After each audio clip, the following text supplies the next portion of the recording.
A very exciting announcement to make. The Victorian Government has just signed an exclusive negotiation agreement with the Commonwealth Games Federation to host the 2026 Commonwealth Games.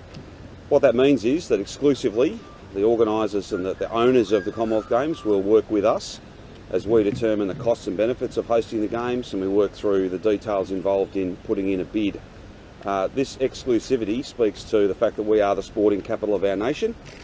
We have all that is needed to make an event like this a fantastic success for us and for everybody right across the Commonwealth. There's a key point of difference here though. It's not just about taking this off the shelf. It's not just about rerunning what was done back in 2006. This will be, our vision is for this to be predominantly a regional Victorian event. It's about taking this amazing competition across many different sports into regional cities and towns. Jobs, tourism, visitors, economic activity, but also amazing legacy benefits. Housing, skills and training, community facilities, sporting facilities, as well as a big arts and culture, a big festival that would go alongside these 2026 Games. This is, or can be, subject to all of the work that will be done over these next couple of months, but our vision for this is a Games like no other. And that'll be great for regional Victoria, great for the state, for jobs, for investment, for confidence, and just to reassert, if there was any question in anyone's mind, we are the major events capital, the sporting capital, and regional Victoria truly is the most beautiful part of our nation. This is all about making sure that we have a jam-packed calendar of big events to bring visitors, to create jobs, to underpin confidence, and to make sure that we're not just talking about recovering and rebuilding, we're getting on and getting that job done. This is a very important announcement. Now, it is the beginning of a process, and you'll all have lots and lots of questions about what sports and when in the year it might be held and which cities and towns would be included and all of those things. We're not in a position to be able to answer all of those questions, but having signed this exclusive negotiating agreement, it was only appropriate that we share that with the Victorian community and you guys. There'll be a lot of hard work done over the next couple of months to do two things. Work out and, if you like, refine the costs and the benefits to Victoria of hosting the Games, and then that back and forth with the Commonwealth Games Federation about how this would work, and hopefully this ends in the Games coming here in 2026, them being like no other, principally because it's not just a handful of events in regional Victoria. This would be predominantly a regional Victorian Commonwealth Games. That's the point of difference. That's what's really special about this, and we're really pleased to have been able to enter this exclusive negotiating period. Can I thank everybody who's been involved? It's been a large team of people, and it's great to be joined both by Martin Pakula as the relevant minister, but also Mary-Ann Thomas from a regional Victorian point of view. I'm going to throw to Martin now, who can talk a little bit more, and then Mary-Ann might have a thing or two to say, and then we are happy to take any questions you have. Thanks, Premier.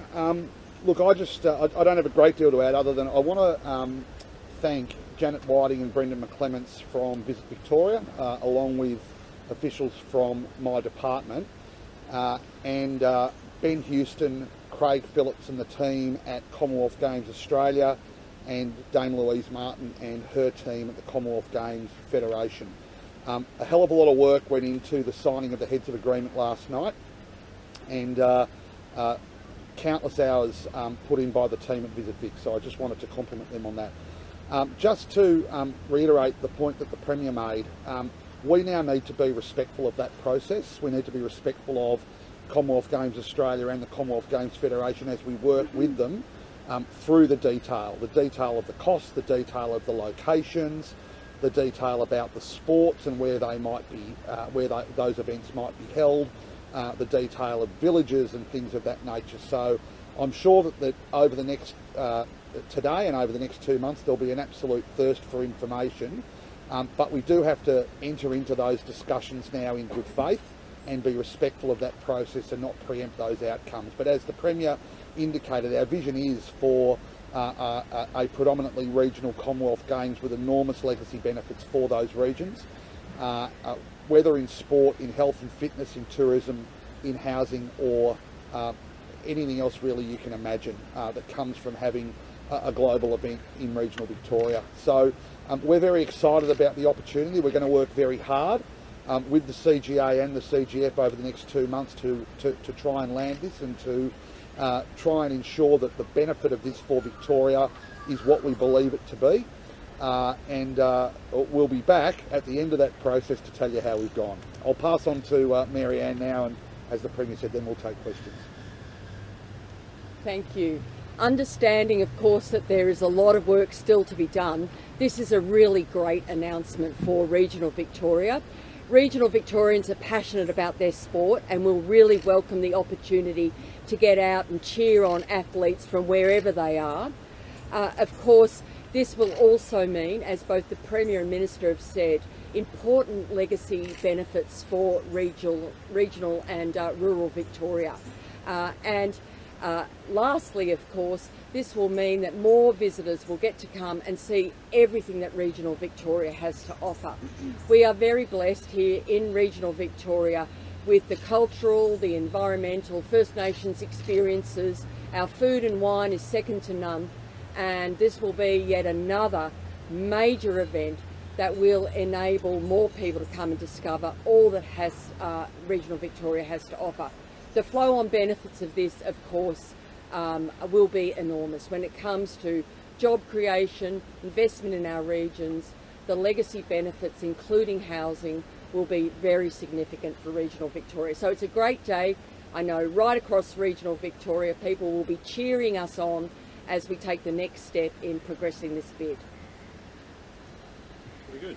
I'm happy to take any questions you have. How much will the games cost, and is the state prepared to lose money on this bid, or do you see the money? Well, as we just indicated, there's a whole lot of work to be done, and in some respects, we just made the judgment that having signed this exclusive negotiating agreement, it was appropriate to announce that. Inherent within that is the fact that because those negotiations the agreement's only been inked last night, we don't have answers to all of those questions. I don't see this, Simon, though, as a cost. I see this as a profound investment in tourism, in jobs, and in regional Victoria. That's what this is all about. That's our vision. It's not a rerun of any other games. It's something unique, something that's never been done before. That's what we're pushing, and we need to work back and forth with the Commonwealth Games Federation and Commonwealth Games Australia to work out those costs and benefits, the details, all that will then, over time, mean that we can answer all of those questions. But we think this is a very exciting opportunity, and the point of difference, that notion that this will be predominantly in regional Victoria, and you'll see hundreds and hundreds of thousands of people from Melbourne going to regional Victoria, and indeed people from around the world going to regional Victoria and discovering or rediscovering that it is the most beautiful part of our country. That's special. What parts of regional Victoria would be involved here? Would it be Geelong, Bendigo, Ballarat, and what sort of infrastructure would be required? I mean, I assume it'll be massive. You need velodromes, pools, running tracks, all sorts of. How would you actually deliver that? Notwithstanding the fact that I can't necessarily give you all the detail, Sure. just because we haven't got it settled yet. But we would want this as far and as wide, not just in regional cities, but in country towns as well. And we want this spread right across regional Victoria. There'll be obviously points of focus, and that'll be some of the stuff we talked to the Commonwealth Games Federation about villages, about opening ceremonies, about all of those sorts of things. I think some regional communities are kind of self-starters in terms of they've already got strengths. So whether it's basketball, netball in Bendigo, perhaps some of the aquatic stuff down Geelong Way, I could mention many others, right? So there are some strengths, and there are some first-class facilities that are already there. Athletics, for instance, at the upgraded, but probably need to be further upgraded Mars Stadium up in Ballarat. We've made significant investments, everything from Mars Stadium in Ballarat all the way through to GMHBA Stadium down at Geelong, AFLW and other professional sport facilities over in the Latrobe Valley. There's been investments everywhere. This takes it to another level, but our starting position, if you like, is very strong. But yes, there would need to be further investments made, and that's how I'd see them, not as a cost, but as a massive investment built by locals, all sorts of. Just think about the number of small and medium-sized firms tradesmen and women working across regional Victoria, building the infrastructure that we need, and then that infrastructure is there as a lasting legacy. All of that makes perfect sense, and all of it I think is more powerful the further away from Melbourne you get. That's why regional Victoria is our focus, because we think the biggest difference can be made there. The legacy will mean more there, and it's also just fantastic communities. We'll go to Samaya and then we'll come over to Rich. Do you envision any games being played in Melbourne? And also, I know it's still early days, but it used to be MCG, the Etihad Stadium, for example, and what that would mean for whether it's quicker footing. Sure. We're a bit sport for choice, aren't we, given the number of stadia we've got, the biggest and best, the best appointed, biggest capacity right across the country. But let's be clear about this. Predominantly regional Victoria means just that. We want to have as much of this in regional Victoria as we possibly can. But it's too early to talk about, the impact on cricket, the impact on footy. That's all about timing and those sorts of things. We have to work through that. If I had all those answers now, then I would of course give them to you. We don't, because we've just begun that negotiation process, and we'll work back and forth. We'll be respectful of that. We'll put our, all of our energies into putting the best proposal forward. And hopefully I'm back here in a couple of months making a very important announcement about a unique Commonwealth Games that will be predominantly in regional Victoria, and be fantastic, not just for regional Victoria, but for our whole state. Given this opportunities, I guess, have risen, is there any concern that Commonwealth Games might have done its dash and there is less interest globally for this event? No, I think perhaps the premise of the question is that,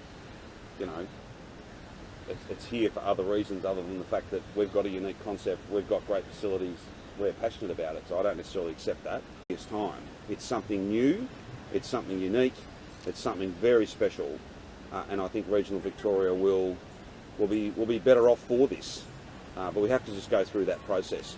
You just think about the number of facilities, the amount of housing, the number of jobs, the number of visitors to regional Victoria by a regional Victorian Commonwealth Games. It's fantastic. Apart from hosting games across the state, what other unique or special features is there about this particular Commonwealth? Well, that's a pretty big one, the fact that it's going to be predominantly in regional Victoria.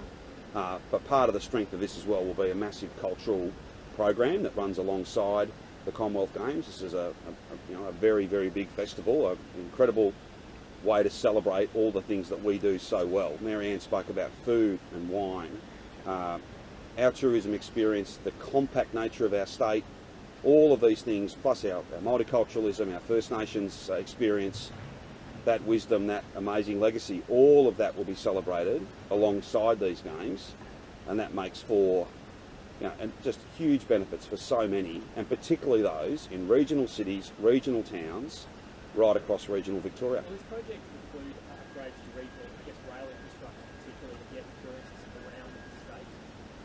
Well, I'm not here to make any announcements about regional transport infrastructure, but I wouldn't want anyone to lose sight of the fact that we've upgraded. We don't close country train lines, others do that. We upgrade them.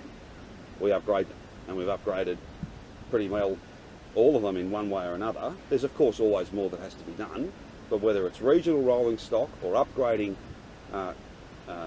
regional rail lines so you can run not hundreds but thousands of extra services, that's been a big part of our work over these last few years.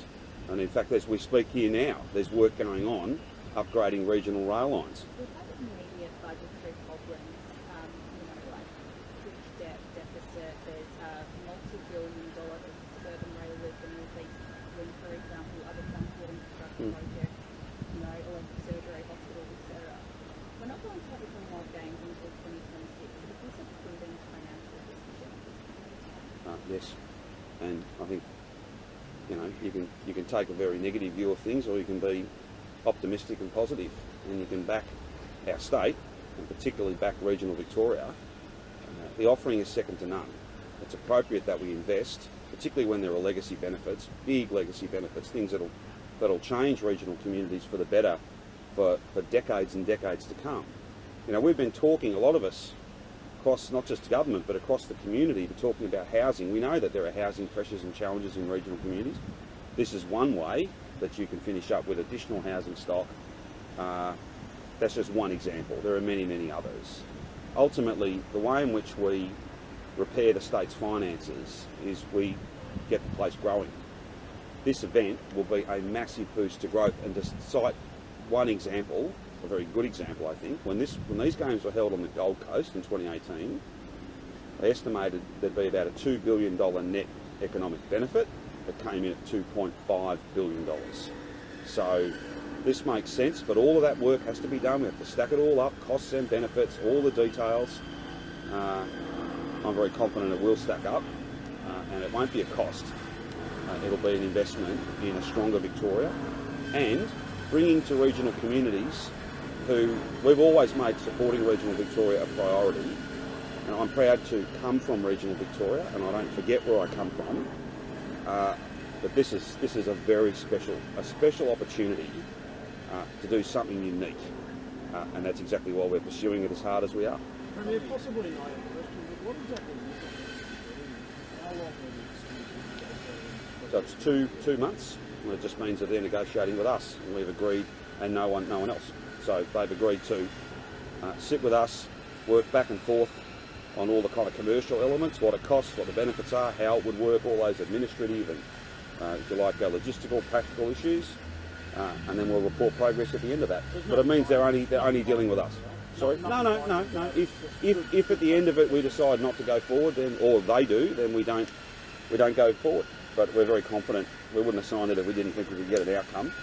But again, there's some tension there, and there needs to be, because we're not talking about, it's not a small thing, it's a really significant venture. Tasmania indicated an interest in giving to the Games.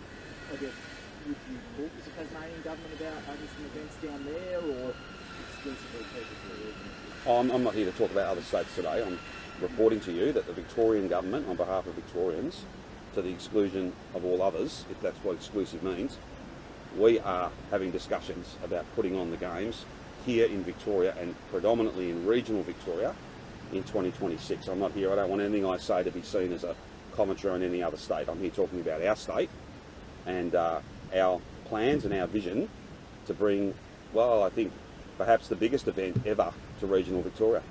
How was Victoria able to secure the exclusivity? By hard work and the strength of our offering. Does it involve a bit of money? I don't know, this is, as Josh just indicated, this is not binding, but it is absolutely exclusive. So you work through with us, and only us, all of these issues that I wish I could answer all of them, and the time will come when I can, but that's not at the beginning of the process, that'll be at the end of the process. It's a really important milestone, and we just took the view, having signed that deal, the fact that it is exclusive, the fact that we're going to work incredibly hard to make this work and to pull this off, we should let people know. On the resumption of elective surgery Yep. this morning, Yes. you indicated last week that there may be a blitz to try and get through the backlog. Any closer to announcing that, or any details regarding trying to get this backlog down? Not today, Simon, but we'll have more to say about that. I was actually speaking with Premier Perrottet yesterday about that very issue, about us working together to try and deal with what is a common challenge, both here and up in, particularly in New South Wales and in Victoria. There are other states who've got issues too, but I think it's most focused in terms of sheer numbers here in Victoria and in New South Wales. So where we can work together, we will. But there'll be a time for us to make those announcements. I think the most important thing is to get the services back on, and that's why this morning's announcements are so welcome. Relevant Cabinet Committee had a very lengthy discussion and briefing on a whole range of different COVID-related matters yesterday. I'm not here to make any COVID announcements today, but I'll just reiterate what I said on Sunday. All of these rules are being reviewed, and I look forward to making some positive announcements soon. And just on your discussions with Dominic Perrottet, does that involve going to the Commonwealth and asking for a bit of a 50-50 arrangement, or like, can you just talk me through a bit more? Sure. Well, I would say, we have a national partnership agreement, if you like. So COVID-related expenditure is 50-50 with the Commonwealth, which is superior to the normal health funding agreement where the Commonwealth only paid 45%, and we, as states and territories, pay 55%. Obviously, dealing with the very regrettable, the very, very unfortunate, and by no way our preferred option, but the consequences of having to turn off parts of the health system because of furloughed staff, because of fatigue, because of the sheer volume of COVID patients, that is a COVID cost, that is a COVID expense. And to catch up might mean that the unit price, and I don't want to be giving away too much We might use some private capacity. We may have to do overtime. We may have to do night lists, weekend lists, all sorts of stuff. It's almost certain that the unit cost will go up. So there'll be additional costs. We're grateful for the partnership with the Commonwealth. So we're not having a go, but I don't think it's unreasonable that we might at some point around the National Cabinet table have a bit of a discussion about how we might share some of those costs with only one purpose: to get as many people their surgery as fast as possible. So today's announcements are good, but there'll be further announcements. So it's very promising that our 7-day average on hospitalisations is at about 450, but that keeps coming down. And as that continues to come down, we'll see more and more of that sort of business as usual coming back on. Yes, there will be catch-up to do, and a shared effort. We'll always get more done if we work together. That's always been my view. And just on the resumption of surgery, Yep. would that allow hospital visitation rules to be relaxed? And I guess what's the health advice that still forces hospitals to have patient visitation hours? Well, much of this is done at a hospital by hospital level. So health services make their own judgments, largely. I'm happy to have the Chief Health Officer come back to you with the exact and precise advice as it is right now. But I do know that many health services, in fact all health services, have looked at these issues, made assessments, and it's about safety. It's all about, we don't want a situation where particularly people who are immunocompromised, people who are quite unwell for things not related to COVID, we don't want them getting this highly contagious virus because it could compromise outcomes for them. It could cost them their life. Now I know that is very difficult. People not being able to go and see loved ones, I understand that. I absolutely understand that and I appreciate it. And those decisions are made for the best of reasons, but they're not easy decisions. But I've got no advice that that changes, but I'm happy to follow it up for you. Can there be more nuance on this if, like, say, the stuff is vaccinated, boosted? Possibly. That's why I'm happy to get it followed up for you. But I would just say, I don't know that this is necessarily from the centre out. I think it's individual health services making their own judgments.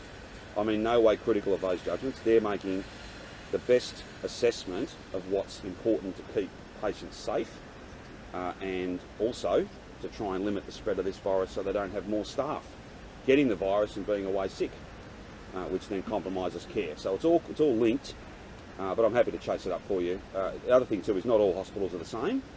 There are some hospitals that have got a much greater proportion of their patients would be at a higher risk if they were to get COVID. So I think there is a bit of nuance, but I'm happy to chase it up for you. Is the government going to extend the vaccinated economy to 3 doses? Look, we're still considering a target advice, and I would just make the point that I'm a little bit, it's a bit difficult for me to be providing you with definitive answers because, of course, under the new law, these are not actually decisions that I make, and they're not decisions that the Cabinet makes. They're made by the Health Minister. No, well, that's a very good point. Exactly, that is not a discussion I'm involved in. Let me finish. You've used the term discussion. What happens is the Minister goes and gets advice, and then the Minister may well, in getting advice, may seek the advice of colleagues, but it's his decision. It's not a decision that's made by the government as such. And they're the laws the Parliament gave us. That's the process that we go through. And I have views on all manner of matters, Rich. I want more surgery done as fast as possible. I want as many people to have a third dose, particularly as we head into winter, and to have breached now 52%, I think 52.5% we're at now. That's fantastic, but it's not 93. And those colder months where we're, because of international travel, and we're not complaining about that, but the borders are open, we are going to finish up with COVID and flu, and we haven't had that before. Winter's a challenging time for the health system, COVID or no COVID. So getting boosted, being up to date, as the experts call it, has never been more important. The vaccinated economy is here, but as like all of our rules, they're always reviewed, and they won't be on for a moment longer than they need to be. Yeah, this is actually, no. On that issue, I understand there is an incorrect line on a Department of Education and Training website, and I'll get the Education Minister to clarify that for you. Sorry, which bit is incorrect? Well, the bit about not correct. as I understand it, what's reported today around parents not being able to go to school and those sorts of issues comes from, I think, some confusion. I apologise for any confusion. There is a line on the website that isn't right. That was drawn to our attention by the news coverage of it today. Wasn't raised with us yesterday, for instance. If it had been, we probably could have cleared it up, but we will now clear it up. And the Education Minister is the person to do that. So just to clarify... But staff, or just for people watching, teachers and staff have to be third dose. That is mandatory. I think contractors and people who are coming onto the school grounds will need to be third dosed. As for parents, rather than adding to anything less than clarity, I'll get the Education Minister to deal with that, but I concede to you there is a line on the website that is ambiguous. It's wrong, I think, is probably the better way to put it, and we'll clear that up as soon as we possibly can. But teachers and staff are mandated, and I think, well, what I'd prefer, just to be really frank about it, like we ought to be really positive about the fact that school was back day one, term one. We've got, I'm advised yesterday, our absentee rate amongst staff and students is lower than it was in 2019. Like, this has worked incredibly well, and I thank mums and dads and students. I thank teachers and staff and all those officials who've been running a massive logistical task to get millions of RAT tests into schools. It's working very well, and indeed we'll have more to say about how that will continue to work quite soon. Fair to say that parents don't have to have the third. Sorry. Parents don't have to have the third jab. I know you want. Well, the best thing for me to do is to let the Minister for Education be absolute, as I've done this on a number of occasions, on many different things when it comes to the rules. The best thing is to get the definitive wording, and I'll make sure that you've got that well ahead of your bulletin tonight, and as soon as possible. You've said in the past, Premier, that we wouldn't have gotten to 93% double vaccinated if it weren't for mandates. Do you Yep. concede then that the big non-mandate booster doses are only good? Oh, look, I'm not going to give up on Victorians ever. I think that there's every reason to believe that we're going to see those numbers continue to tick up. I stand by my comments in relation to first and second doses, but there is a thing that is about to happen that is very, very significant, and that is the Commonwealth are going to open the borders and allow hundreds of thousands, if not millions of people who may not be third dosed into our state, into every state. Now, they perhaps might have done differently. There is a Targi advice there that don't seem necessarily to be following that, but that's a matter for them. I can't change that, but there comes a point where things become kind of impractical, and you've got so many different systems operating at once that it doesn't really work. So the notion of third doses, and say, for instance, saying to someone, you can't go to the pub unless you've got 3 jabs, but the person sitting at the table next to you, or you're looking through the window and the person sitting in there having, a steak and chips from another country has only got 2, it kind of gets a bit hard to justify. So we'll just work through these things. Again, these are matters for the Minister and for the Chief Health Officer. The Act is very clear about that, but some things are workable and some things aren't. But the vaccinated economy and mandates have got us to 93, and I just encourage anybody who's in that 7%, there's still first doses available, second and third, please go and get your vaccines. It'll keep you out of hospital, and if you do finish up in hospital, you'll be in a ward bed, not on a ventilator. That's what the evidence tells us. On third doses, we're going to keep pushing that using any way we can, and we're very grateful for you if you help us with that by continually promoting and advertising the benefits of safe, effective and free first, second and third doses. The view of experts and the experience in our hospitals and hospitals around the world, nothing's more important for the prevention of really critical illness than being 3-dose vaccinated. Sorry, who released it? Yes, yes. China's influence on Australian states and territories. Yep. Found that despite the BRI deal that Victoria signed, there were no significant improvements in exports from Victoria to China in recent years. No evidence that family language and engagement added anything of value to the state's efforts. The professor also criticised the hardlining departmental experts in circumventing cabinet on Belt and Road, and he also raised concerns about the catalytic role played by the Premier's multicultural advisors who had connections to Communist Party ministers. What's your Well, which is to say they were born in China. I'm not responding to that. Our position on our biggest trading partner is very clear, and I don't agree with those assessments. People are entitled to their views, but I don't agree with those. Do you regret signing the deal given the analysis found that there were no significant to China? Hang on, Sino, these are not stone tablets. This is someone's view. I don't agree with that. So, the notion that it's an analysis and therefore full stop, there's no other view can be entertained, I don't agree with that view. And this relationship is not in a very good place, and that's costing jobs. That's costing jobs. I would hope that all of us could recognise that all of our trading partners are important. Of course they are, all of them. But our biggest trading partner is just that, our biggest trading partner, and we need to try and make sure they stay our biggest trading partner, or find another one to take their place. I'm still waiting for announcements out of the Commonwealth Government about what that means. Who is going to take the place? Do you think the federal I government? don't know about that. Do you think the federal government and the opposition are being a bit too hawkish on China? I'm not here to make announcements or commentary about foreign policy. You can go to experts, professors and the like to get that. I've got other things to get on with. Well, my view on this has always been that better relationships with all of our trading partners, whether it be the United States, Japan. Like I met with the Indian Foreign Minister on Saturday morning, who was out here for the Quad. Now, our partnerships are it's not just one country. We have global partnerships. That's why Victoria has more offices in more cities around the world than any other state. Not just in one country, but across the world. And we trade with the world. And we should always work hard to have the best relationships we can so we can send more of our goods and services overseas and create more jobs at home. That's the start and the finish of my interest in these matters. If you want views on geopolitics, strategic matters and matters of foreign policy, then the federal government or academics of choice, that's probably the people to talk to. Sorry, go ahead. By 2026, the state's debt is going to exceed $200 billion. Hoping Commonwealth Games to debt taxpayers' money. Well, I think I've answered that.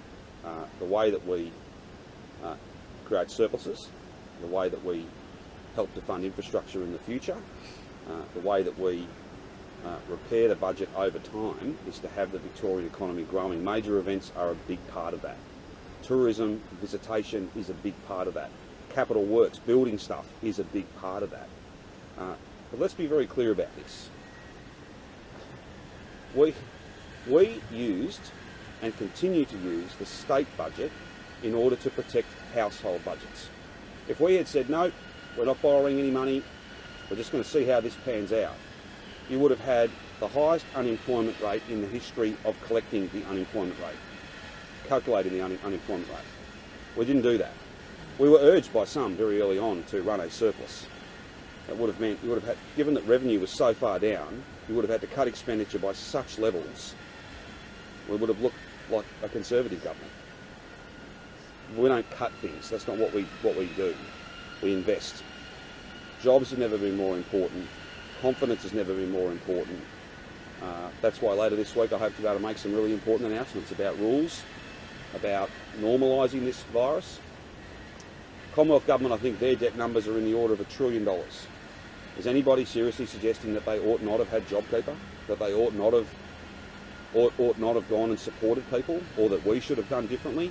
Ultimately, this is a 1 in 100 year event, and the only way out of these challenges is to do more, to invest more, to back business, to back exports, no matter what country they're going to host big events, to create that sense of confidence and investment, economic activity and employment. So we have used the state budget to protect household budgets, and that is far preferable than any alternative, even though there were alternatives put at the time, and there's probably some running alternative narratives now. Do you foresee a situation in 2026 when, maybe next year, that We're going to come back. sorry, maybe next So year that's- that vaccination may not be required to attend or play in the Australian Open?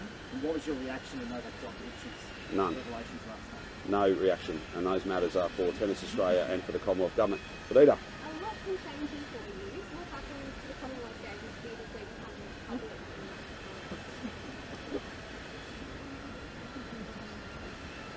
Really? Well, I'll leave that for... There's a lot of hypotheticals wrapped into one there. Great question. I think we'd have to wait and see. Really? We're heading to an Well, look, at the end of the day, there are many republics that are part of the Commonwealth still, and I think that probably answers the question. My apologies for you stumping me with that absolute ripper. we're heading to an election. Or maybe it was Simon who threw me, I don't know. But I mean, the current pubs closing its doors is a popular Labor watering hole. You're accustomed to it. I wouldn't say well accustomed to it, but I have been there. Yes, I have been there. Yes, there is. I took you guys with me. Restrictions and lockdown, right? So where does that sit with you personally? Sorry, what was the... They're pointed partly to restrictions and lockdowns for why they're closing. I haven't seen their statement. I think they've got a lease issue. I don't know what the future of the site is. I don't know whether they were offered a lease or not. Look, we'd all like to see that pub, given its history, and indeed all of our hospo industry back strong, with a really optimistic future. I'm sure that the union movement and people who have enjoyed that first-class establishment will get around it, and maybe they can revisit the decision they've made. That's if they can. I don't know whether the owners of the building have a different plan for that site. There might be a whole lot of different things at play there. I'm not necessarily briefed on what are essentially private commercial issues. Could the government put a heritage listing on that building so it can't be turned into apartments because the building is going to be sold? Sure, Heritage Victoria have all sorts of powers. Planning Minister has all sorts of powers.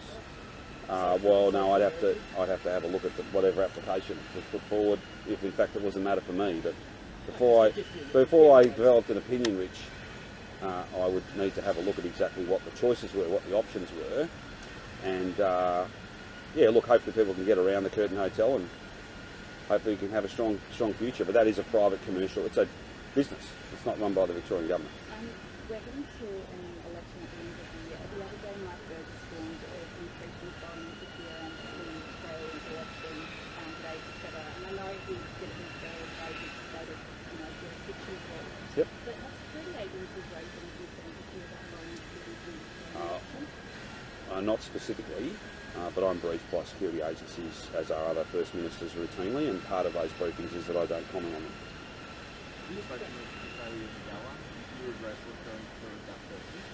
I've not spoken to her. I dealt with these matters on Sunday, and let's be very clear about this. There are two issues here. There was a complaint made, an issue, serious issue, was dealt with seriously, and the staff member was dismissed. That's one issue. Beyond that, in terms of the other issues around some of the commentary, and I'm not responding to that. I've got nothing further to say to that. I've got nothing further to say to that. Why would you say that? Why do you refer to it I as have. staff? No, that's not accurate. If you'd been there on Sunday, then you would know that question is not accurate. Back on Novak, he said he didn't use his status to get into Australia. Do you agree with that? Who gets into Australia and the circumstances in which they get in is a matter for the federal government. So you'd have to talk to them about that. I'm being genuinely, they're not matters for me. Was it a mistake to say that he would not be coming to Australia and Victoria, that it was going to happen through our process with the Victorian government officer? No. Be very clear about this. Go back to where this all started. There was a proposition. Alex Hawke made some statements. No one will be getting in if they're not double vaxxed. Like no one. That then got refined to, yes, there will be some if they get an exemption. Exemption sponsored by states. I was asked the question, perfectly fair question. I can't recall who asked it, but you all had a go at it. Will you be applying for an exemption? And my answer, as I try every day when I talk to you, was pretty clear. No, we will not. Simple as that. What would you say to Novak Djokovic? It was pretty I don't clear know on him, BBC and last night that he will not get vaccinated. Well, I don't know him, and I've got nothing to say to him. So,